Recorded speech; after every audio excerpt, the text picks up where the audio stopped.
deklaratat veç ka nis me e rrit atë nivelin e ashpërsisë, e presidive në VM ka me qenë shumë ma ashpër ndaj Kurtit. Sigurisht e ka informacione se ka qenë afër tij dhe ka qenë president dhe i ka pas informacionet e dorës parë dhe komi përdor.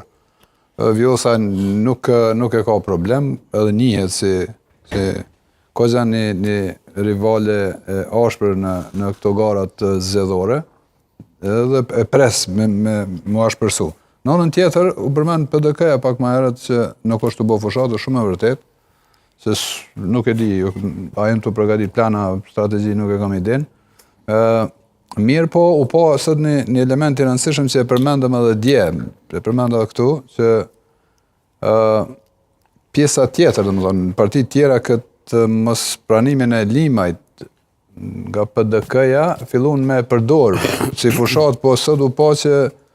ajo që dhe thash dje, që limaj ka me dalë edhe me kërku për elektoratit nismës me votu PDK-n, për shkak se ai po përgatitet për zgjedhjet e ardhshme me kon listën e PDK-s, me një marrëveshje nështë ma të mirë se tash, për shkak se tash koha ka qenë shumë e shkurt për me bo një marrëveshje nështë ma që kish mujt me bind elektoratin që është një bashkim serioz i këtyne personave, ose marrja e limaj si personalitet ish PDK tani me nismen. Po, besha që AK-ja është koncentru komplet promovimin e Gjinit, Ardian Gjinit. E pash Gjinit që ka nis me aktivitete, po pash edhe në intervista, që është këtë normali, për shkak se ai tash e ka marrë leadershipin e AK-s, i vyn pak promovim. I duhet pak promovim.